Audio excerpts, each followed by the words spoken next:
আসসালামু আলাইকুম। আমি মিসেস রাকিবুল ইসলাম মুকি ব্লগ থেকে বলতেছি। আজ হলো আমাদের রাজশাহী থেকে 40 কেজি আম আসছে। অর্ডার আম ছিল, তো বাসায় আনার পর আমগুলো খুললাম। অনেক মিষ্টি আম। সকালবেলা আম দিয়ে চিড়া দিয়ে খই দিয়ে খেলাম। আমগুলো অনেক মিষ্টি হলো।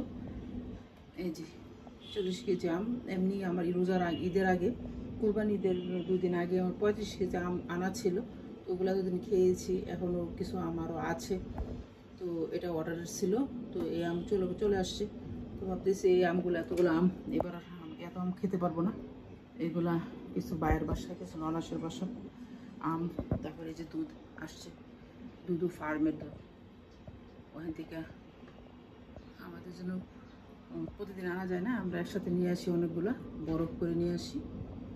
তো ওই দুধগুলো যাবে আত্মীয়র বাসায়। এই যে চিড়া, মুড়ি, দুধ, আম যাবে। আমগুলো খেলাম, অনেক মিষ্টি। হেমসাগর আমগুলো অনেক মিষ্টি, চামড়া পাতলা, ভিতরে লাল টকটকা, অনেক মিষ্টি আম। এই যে কাঁঠাল আসছে, কাঁঠালটা অনেক বড় কাঁঠাল। একটা ছোট কাঁঠাল, একটা বড় কাঁঠাল। ছোট কাঁঠালটা পাঠাবো একজনের বাসায়, বড় কাঁঠালটা পাঠাবো আরেকজনের বাসায়। আমগুলা পাঠাবো আদা করে দুজনের বাসায়, ভাইয়ের বাসায়, ননাসের বাসায়। এই যে দুধ দুইটা দুখানে যাবে। চিড়ামুড়ি এখানে 1 পট আছে, আরেক পট রেডি করবো, আরেক পট আছে দিব।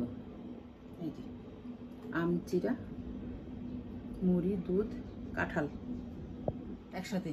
এটা হলো আমের দিনের দাওয়াত এবং আমের দিনের মেহমানদের, আত্মীয় স্বজনের বাসা পাঠানোর নিয়ম। আপনি আম দিবেন, কাঁঠাল দিবেন, দুধ, চিড়া, মুড়ি, এগুলা তো খেতে হয়, এগুলো লাগবে, একসাথে দিতে হয়।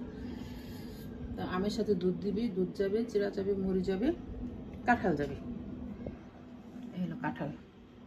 একটা বড় কাঁঠাল, একটা ছোট কাঁঠাল। যাদের লোকজন কম ওদের বাসায় ছোটোটা দিব, যাদের লোকজন বেশি ওদের বাসায় বড়োটা দিব। এরকমভাবে ভাগ করানো আছে।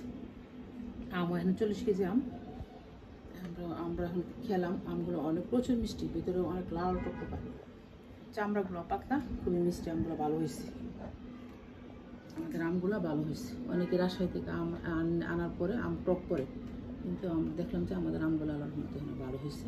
আসলে রিজিকের ব্যাপার, নিয়ত করছি সবার জন্য পাঠাবো, তো ওনাদের রিজিকে আসছে, আমাদের করার কিছু নেই, ওনাদের রিজিকে আসছে। আর এমনিতেও আমি আমের সিজন আসার পর থেকে অনেক আম খেলাম।